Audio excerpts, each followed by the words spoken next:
पति तीनों स्वभाव का कंट्रोल पावर अपने हाथ में रखता है। अच्छा, राष्ट्रपति का कोई गुनाह है? देश के राष्ट्रपति, चलो छोड़ दे। प्रधानमंत्री को गुनाह है? विधायक को गुनाह है?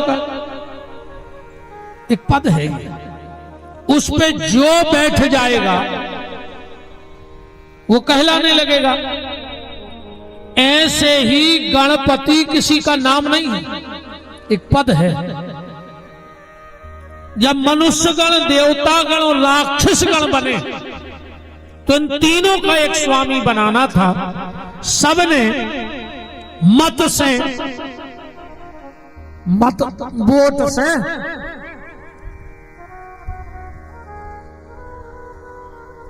जिता दो।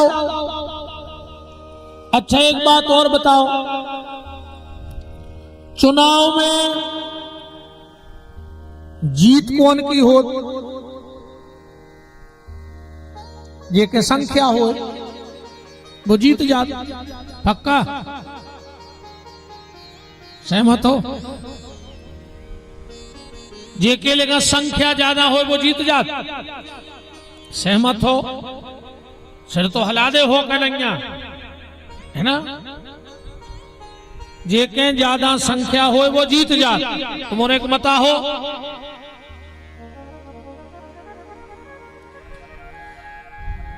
दुर्योधन और युधिष्ठिर को भाव चुनाव सुना जज्जू। दुर्योधन के 18 अक्षौणी सेना और युधिष्ठिर के 13। तो सेना कम कौन के हैं? युधिष्ठिर के होगा 13, उनके 18। कि जब परिणाम खुले सो जीत गए युधिष्ठिर। ऐसा कैसे होगा? फिर संख्या तो इतने ज्यादा हती पर जीत गए युधिष्ठिर। एक बात ध्यान से दिमाग में बिठा लो, जीत कभी उसकी नहीं होती जिसके पास संख्या अधिक होती है, बर हमेशा जीत उसकी होती है जिसके बगल में शंख वाला खड़ा हो जाता है। जिस पे शंख वाले की कृपा हो जाती है वो जीत जाता है। भगवान की जिस पे कृपा होती है विजय बर हमेशा उसी की होती है। तो ये पद है गणपति। तो जब चुनाव हुआ तो सबसे पहले गणपति के पद पे कौन बैठा? ब्रह्म वैवर्त पुराण श्री कृष्ण जन्मखंड। प्रमाण बता रहा हूं कि कहां से बोल रहा हूं। ब्रह्म वैवर्त पुराण के श्री कृष्ण जन्मखंड से पहली बार गणपति के पद पे बैठे भगवान कृष्ण। सबसे पहले गणपति कौन बने? भगवान कृष्ण। आज जब भगवान शिव का विवाह हुआ तो उसमें पूजा किनकी हुई? भगवान श्री कृष्ण की हुई। मुनि अनुशासन गणपति पूजे शंभु भगवान। और उसी समय पार्वती जी ने हाथ जोड़कर भगवान गणेश से कृष्ण से प्रार्थना करी कि हे जनार्दन, आप हमारे पुत्र बन के प्रकट होना। गणेश जी कौन को अवतारे आए?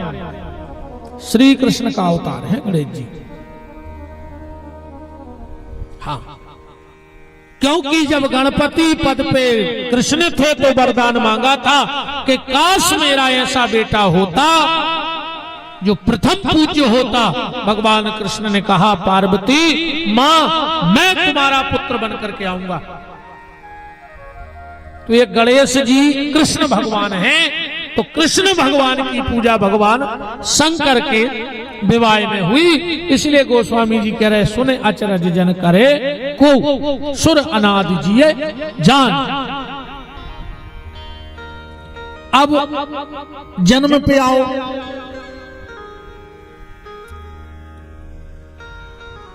आदमी कहते हैं कि पार्वती के मेल से गणेश जी भाई।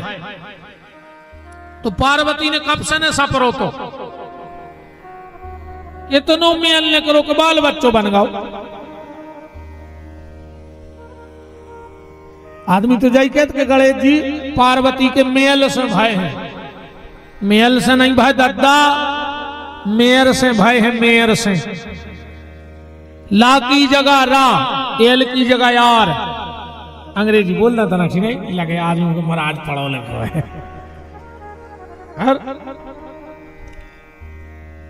मेर कहते हैं माताएं जो उपटन लगाती हैं उसको मेर कहा जाता है।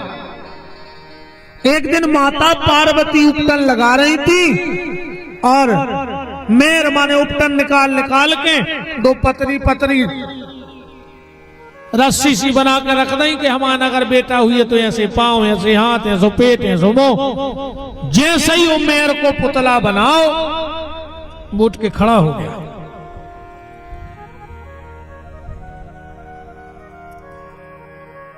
मां मेरा नाम,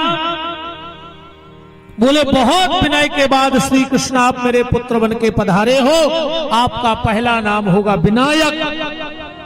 सबको पता लगा कि पार्वती के लल्ला हो गए, बहुत उत्सव मनाओगे, बहुत ज्यादा उत्सव। सब देवता आए, ध्यान से समझ जाइए बात, सब देवता आए उस उत्सव में, शनिदेव भी आ गए। सब तो गोरा के लल्ला को पल्ला में आशीर्वाद दे रहे थे और शनिदेव खड़े थे एक तरफ। पार्वती जी बोली का शनिदेव तुम्हें अच्छो नहीं लगा हमारा लड़का होगा उसको। शनिदेव बोले माता सबसे ज्यादा खुशी हम ही हूं भाई के तुम्हारा लड़का भाव। बोले तुम आशीर्वाद देवे नहीं गए। बोले माता हम हृदय से आशीर्वाद दे रहे दूर ही से। पार्वती बोली काय? शनिदेव बोले माता कछु दिक्कत है? बोले नहीं नहीं बताओ क्या दिक्कत है। बोले माता कुछ बातें ऐसी होती हैं जो हम बड़ों के सामने नहीं कर सकते, मर्यादा है। माता बोली नहीं नहीं शनि कछु तो दिक्कत है, तुम हमारे लड़का से जलन है तुम्हें, तुम इसलिए आशीर्वाद देने नहीं जा रहे पालने में। शनिदेव बोले तो सुन ले माता हम बताओ नहीं चाह रहे थे, पर जब तुम कह रही हो तब हम खोल के बताएं दे रहे कि हम तो काय नहीं जा रहे। बोले क्यों? बोले माता मैं सूर्य पुत्र हूं शनि। मैं कौन हूं? सूर्य पुत्र। माता हम इतने खूबसूरत लगते कि हमारे पिताजी भी हमारे सामने फीके पड़ जाते सुंदरता में। जब हम चलते तो ऐसे लगते जैसे दूसरे सूर्य जा रहा हो। माता सुंदर तो हम थे ही, हमारी शादी भी, हमारी पत्नी का नाम था कालिका, वो हमसे ज्यादा सुंदर थी। हम पति पत्नी का जीवन अच्छा चल रहा था पर हमें एक आदत पड़ गई। बोले क्या? बोले हमें नैन मटक्का करने की आदत पड़ गई। हम दिन भर सभा में बैठे और अप्सराओं को देखने में बहुत अच्छा लगे नैन मटक्का करे में। माता कछु समय बाद तो ऐसा होगा कि जो दिन हम सभा में नहीं जा पाए अप्सराएं हमारे घरे देख भी आवे, हमें हमारी पत्नी को भारी खराब लगे। लगे है ही नहीं लगे। मैं तो जाकर बेचारी वकाल का आज की होती तो मूड काट लेती। अच्छा बताओ जैसे तुम्हारे घरे को आ जाए और तुमसे कहे कि हम तुम्हारे पति को देखे बिना रह नहीं सकते, छोड़ो तुम वो चुटज्जा पकड़ के पूरी पथरिया में खचोर हो। शनिदेव बोले माता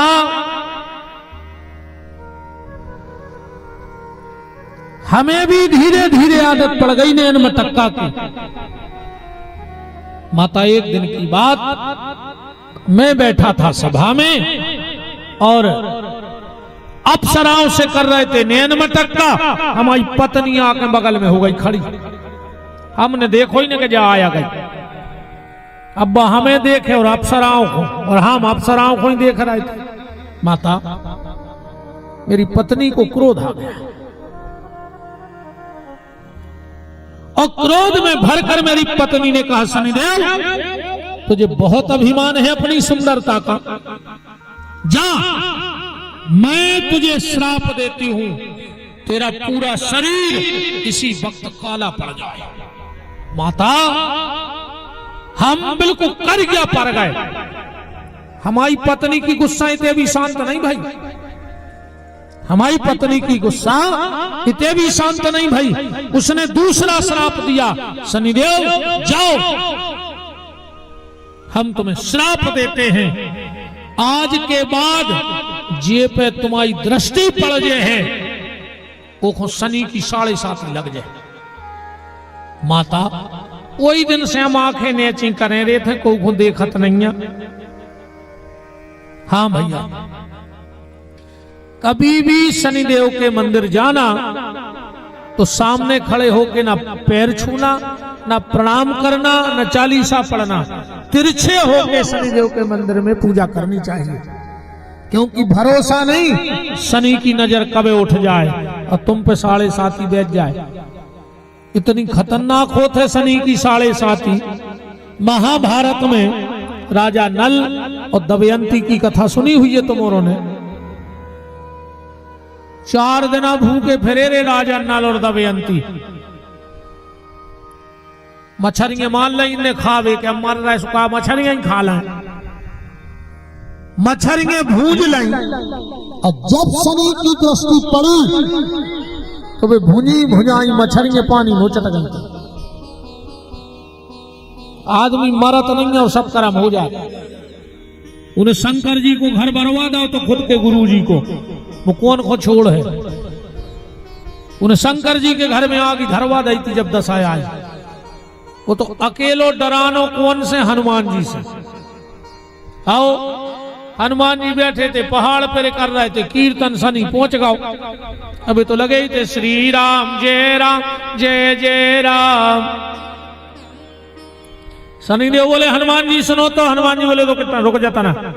अरे बोले तुम हमें जानत नहीं है, हम शनि आए। हनुमान जी से बोले बने रहो, हमें क्या लेने देने। अरे बोले हमारी दशा आ रही तुम पे। हनुमान जी बोले सो, बोले 19 साल की। हनुमान जी बोले हमारी तरफ से 38 बैठो, क्या दिक्कत है, लाओ घरे खाओ, कोई दिक्कत नहीं है, लाओ बैठो खाओ। अरे शनिदेव बोलो कि आदमी 9 मिनट नहीं काट पात हमारी दशा में। हनुमान जी बोले तुम आ जाओ, वो तो बाद में पर है पता।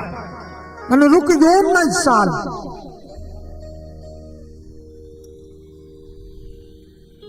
शनि बोलो कि तुम 9 दिन में भगा दो हमें। हनुमान जी बोले हमने भागे, तुम तो हमारी तरफ से 50 साल हो गए थे। शनि बोले तो हम आ रहे। हनुमान जी बोले आ जा। बोले कहां से? बोले सर से हो तो शनि की तो सच आ जा। बैठ जाओ। बोले बैठ जाओ।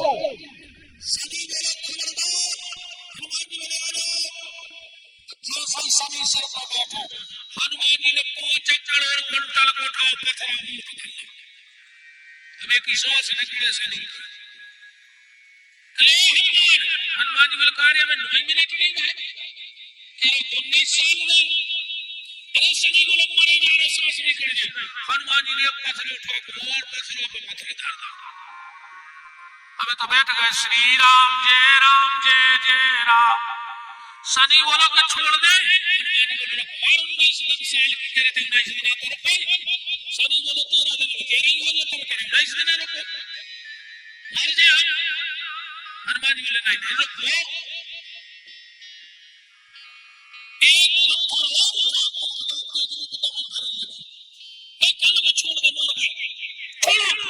हनुमान जी ने 3 पत्थर फेंके, एक बाहर फेंको ऐसो। बोले हनुमान जी बोले हम परिक्रमा को टाइम होगा। हनुमान जी का नियम है पृथ्वी में जितने तीर्थ हनुमान जी एक परिक्रमा शाम को लगाओ थे रोज। पूरे तीर्थों की जितने राम जी के दरबार हैं, मंदिर हैं, देवालय हैं, शिवालय हैं, तीर्थ सबकी परिक्रमा कराए थे। बोले हमारे परिक्रमा को टाइम होगा। शनि बोलो हम भी चल रहे। हनुमान जी बोले तुमने चल पे हमारे संग। बोले चले चल बात करत चल। हनुमान जी बोले हमारे संग ने दौड़ पे ऊपर हम तुम्हारी व्यवस्था बना दे। बोले का? हनुमान जी ने बड़ा ही पूछ और लपेट लो शनि को और जय श्री राम कह के दौड़ लगा दी। अब शनि कबू ये पत्थरा में घले, कबू वो पत्थरा में घले, कबू ये पहाड़ में, कबू वो पहाड़ में। जब लौट के परिक्रमा करके आए सो बिजना सो कपे। हनुमान जी बोले सुनाओ। शनि बोलो सुनाओ का नंग नंग छुल गो। पहल तो तुम हमें कछु दवाई दो। हनुमान जी बोले मुरे का धरो थे। हाँ हम तो भैया शाम को दिया जलाऊ सो तना तेल धरे हैं। शनि बोले जो ही दे दे। हनुमान जी बोले एक शर्त पे। बोले का? बोले हम तो तेल दे रहे पर तुम्हें जे कोई शनिवार को तेल चढ़ा दे वो परेशान न करियो। शनि के पूरे अंग अंग छुले धरे ऐसे तेल चढ़ा थे। हाँ, पूरे अंग अंग छुले धरे बिल्कुल ऐसा तेल चढ़ाओ जात। शनि का एक तो ये कारण है काला होने का, और दूसरा एक कारण और है। कौन सा?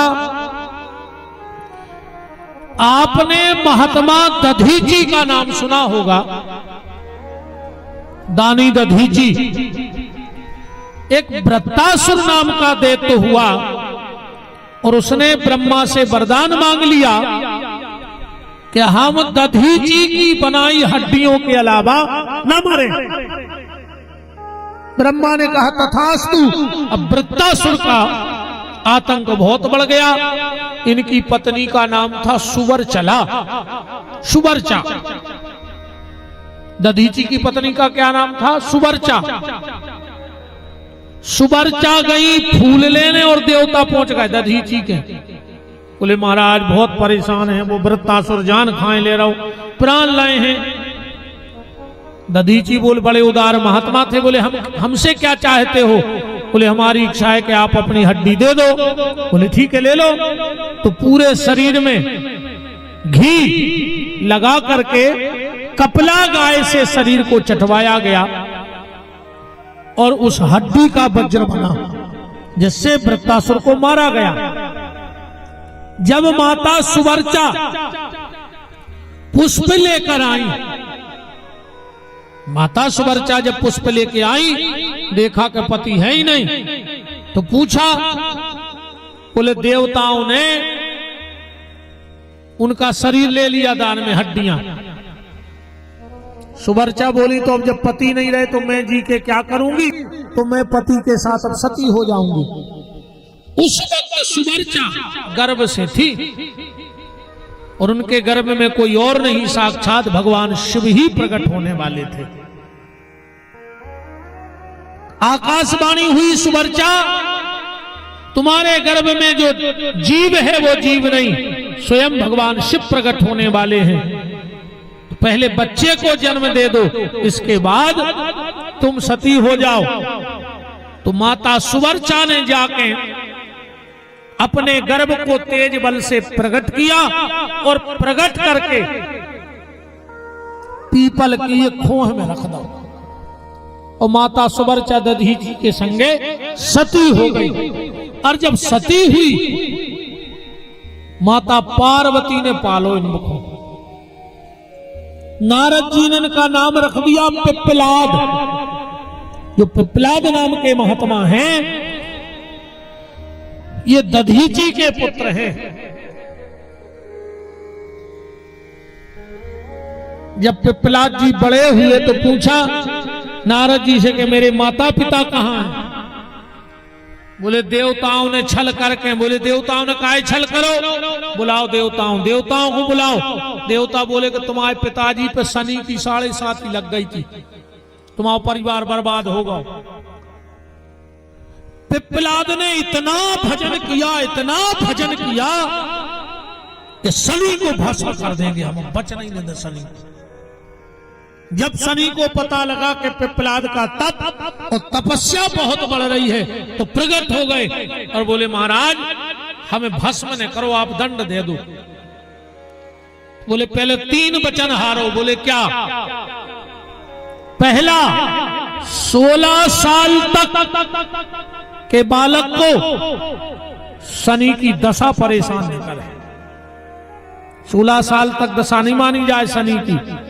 इसी ग्रंथ में लिखा है शनि 16 साल तक के बच्चे को कभी परेशान नहीं करता है। दूसरा वरदान, आज के बाद तुम्हें जो काला तिल दान करे कुछ भी वस्तु, उसको ज्यादा परेशान नहीं करना। शनिदेव ने कहा मंजूर। और तीसरा, पिप्पलाद ने कहा मेरा घर है पीपल, और जो पीपल को जल चढ़ाए पूजा करे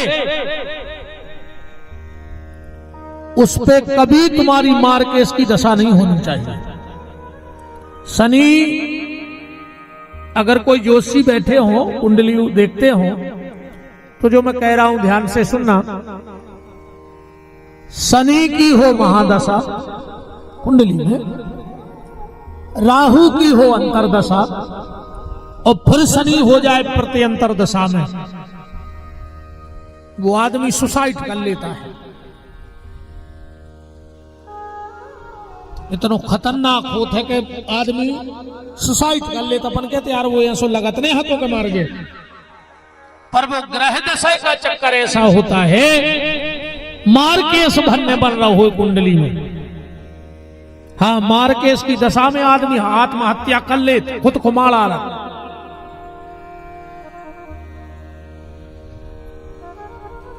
तो कहा जो पीपल को जल चढ़ाए, बस एक बात और ध्यान से सुन लो, लोग पीपल को जल चढ़ाते हो, है ना?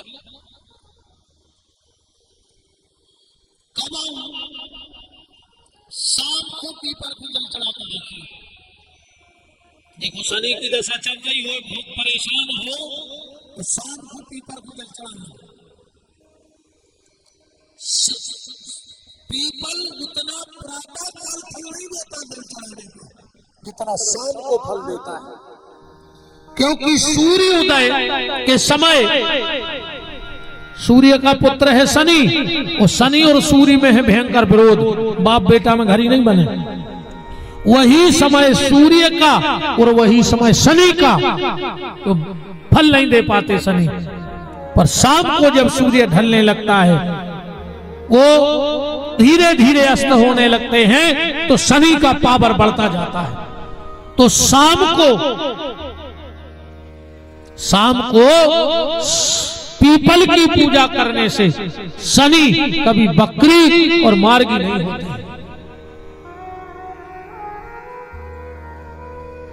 कथा तो नहीं भूल गए कहां आते? पार्वती जी कह रहे हैं कि हमारे मोड़ा को देखो पल्ला में, तो शनि ने इतनी सब सुना दी।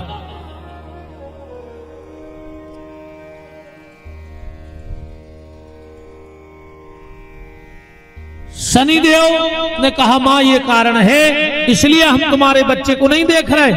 पार्वती बोली वो साधारण माता को बेटा नहीं, हम हुआ है, जाओ देख के आओ, दे आओ आशीर्वाद। शनिदेव बोले माता मान जा। पार्वती नहीं मानी, और जैसे ही शनिदेव गए तो जो पल्ला में नजर उठाई, इतनी गर्दन गणेश जी की करिया पड़ गई। पार्वती तो घबरा गई, शनिदेव चले गए, और अब पार्वती जी रोता ही रहते, बताओ एक तो प्यारो लड़का और गर्दन धरी बिल्कुल कर गया, अब क्या करें?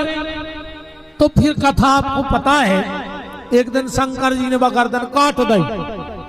ठीक ऐसा ही है, गर्दन कट गई। जो चीज तुम्हें पता है वह हम बिल्कुल नहीं बता रहे। और कहा तो सबको पता है कि शंकर जी ने त्रिशूल से गर्दन काटी, पार्वती जी ने विकराल रूप लिया, तो शंकर जी ने त्रिशूल फेंकी कि उत्तर दिशा में जो मां अपने बेटा को पीट दे सो रही होगी, गर्दन चलिया। एक हथनी अपने बच्चा को पीट दे के सो रही थी, वो त्रिशूल गया और वो गर्दन काट के ले आ। इतने में माता पार्वती का क्रोध हो गया था शांत। बोली भोलेनाथ, तुम दूसरे की बच्चा की गर्दन काट के हमारे लड़का के सिर पे लगा रहे, तो बाबी तो माँ कहाई, वो तकलीफ नहीं हो रही हुज्जे, और एक माँ को कष्ट दे के हम कैसे सुखी रह सकते? हमें सुखी नहीं रहना। शंकर जी बोले देवी अब तो वो धड़ा ही नहीं लाओ, ये मैं सजा गर्दन कटी। बोले काय? बोले वो को भी कारण है। क्या? आज एकादशी है, सुन ले।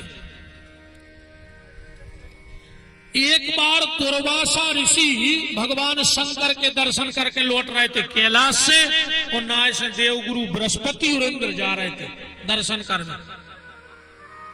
अच्छा, शंकर जी ने दुर्वासा ऋषि को पहनाई थी माला, मिल गए इंद्र। दुर्वासा ऋषि ने सोची कि हम तो वहां राजा, हम तो आए महात्मा, हमें कहा करने सिद्धि प्रसिद्धि संपत्ति को, जो आए हमारा चेला एक हो जा शंकर जी की कृपा की माला पेरा दे, जो आगे बढ़े है तो प्रजा सुखी रहे। शंकर दुर्वासा ने उतारी शंकर जी की माला और इंद्र को पेरा दी। अब जो तो दद्दा अपने पद के अभिमान में हतो चूर, इसने कहा मैं देवताओं का राजा इंद्र, आज ये महात्मा अपनी पेनी पेराई माला हमें पेरा रहो, पर वो जा भी जानत तो कि दुर्वासा आए कुछ ने क्या पाई। दुर्वासा ऋषि माला पेरा के आगे बढ़े, इन्हें उतारी माला और ऐरावत के गले पे फेंक दी। ऐरावत ने सूंड में लाई नीचे पटकी और पांव से मथलन लगी। दुर्वासा ऋषि लौट आए, जब देखा कि मेरे भोलेनाथ की माला, मेरे गुरुदेव भगवान की माला, आंखें लाल हो गई और सबसे पहले श्राप दो इंद्र को। इंद्र तुझे बहुत अभिमान है उस पद का, जा मैं तुझे श्राप देता हूं, तेरा राज और तेरा पद अति शीघ्र तुझसे छिन जाए। ऐरावत से बोले, ऐरावत अरे कम से कम इंद्र ने मूर्खता करी, तुम्हारे ऊपर माला गिरी थी तो तुम्हारी कृपा समझ लेते। जाओ हम तुम्हें श्राप देते हैं, वहां से तुम्हारी गर्दन कट जाएगी। बगल में खड़े थे देवगुरु बृहस्पति, बोले बृहस्पति तुम्हारे राजा को ना समझा पाए, तुम पेड़ की तरह खड़े रहे, जाओ हम तुम्हें श्राप देते हैं, तुम वृक्ष बन जाओ। ये केल के पेड़ भगवान विष्णु नोई, ये को आए देवगुरु बृहस्पति आए। श्राप के कारण देवगुरु बृहस्पति ने जो केल को रूप रखो, यही एकादशी के दिन तीनों ने क्षमा याचना मांगी। तो दुर्वासा ने कहा पद तो छिनेगा, पर भगवान शिव की कृपा से पुनः मिल जाएगा।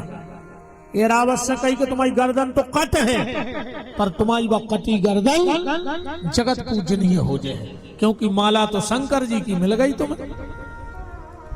देवगुरु बृहस्पति से कहा जाओ तुम फलों के अग्रणीय रहोगे, तुम्हें हर पूजा पाठ में सम्मिलित किया जाएगा, और तुम्हें एक वरदान देते हैं। बोले क्या?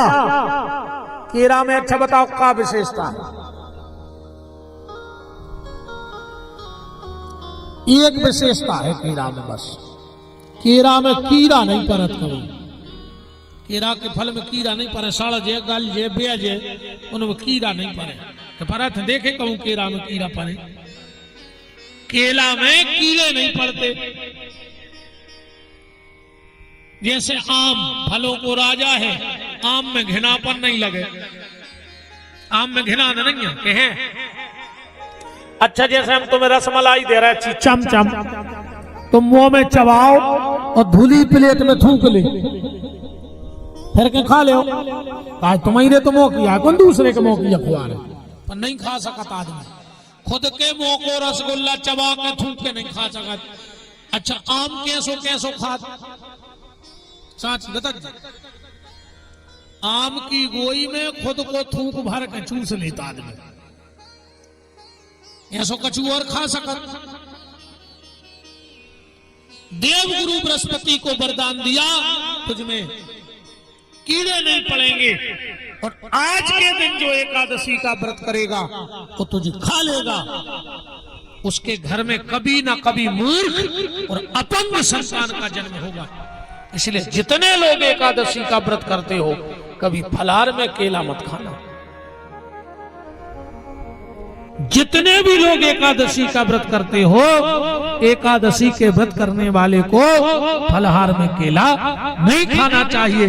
आज के दिन केले पर दीप दान करना चाहिए, तो तुम्हारी संतान बड़ी सद्गुण संपन्न, चरित्रवान, धनवान, ऐश्वर्यवान और नामवान बनती है। जो माता पिता केले पे दीप दान करते हैं, आज केले का दान का बड़ा महत्व बताया गया है, पर केला खाना नहीं चाहिए एकादशी को।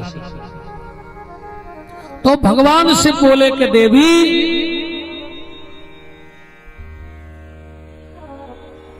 अब तो वो धड़ रहा नहीं, इसलिए इसी को जोड़ना पड़ेगा। और भगवान शंकर ने हाथी का सिर जोड़ दिया। अब बात आती है कि गणेश जी को सिर कहां चलोगा। अरे वो ही मिल जाते तो तुरंत न जोड़ देते, हाथी की गर्दन काटते ही काट।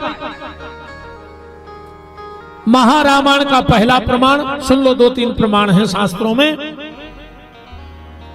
पहला प्रमाण, जैसे ही गर्दन कटी तो शुक्राचार्य जी ने ले जाके हवन में होम दी। क्यों? काजल जी आए विघ्न विनाशक और वे आए विघ्न पैदा कर वारे। उनने सोची अगर विघ्न विनाशक आ गए तो अपनी दुकान बंद, सिसमा गर्दन नहीं होम दे। पहला। दूसरा, पार्वती जी ने पूछा कि भोलेनाथ, मेरे बेटे की जो गर्दन कटी थी वो कहां गई? भगवान शंकर बोले देवी वह समुद्र में गिर गई। पार्वती बोली चलो हमें हमारे लड़का की गर्दन चाहिए। शंकर जी बोले चलो। शिव और पार्वती दोनों समुद्र के पास गए और जाकर के बोले कि समुद्र हमारे बेटे की गर्दन दे दो। समुद्र ने कहा यहां नहीं आई। शंकर जी बोले जब हम कह रहे तो मान जाओ, वो रखी है देख लो। समुद्र बोलो जब हमने कह दी नहीं आई और आई है तो दे नहीं लाई।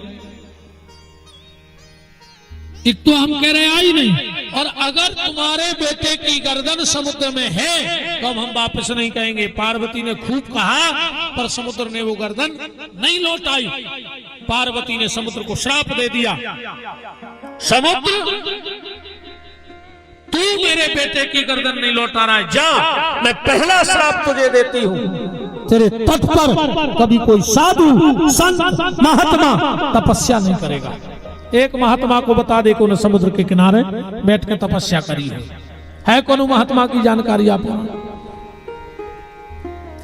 जितने भी महात्मा हुए हैं वो नर्मदा तट पे तपस्या करी है,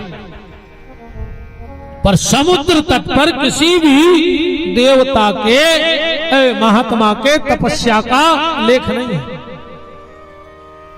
दूसरा श्राप दिया समुद्र, तेरे पास जल तो बहुत होगा पर तू किसी की प्यास नहीं बुझा पाएगा।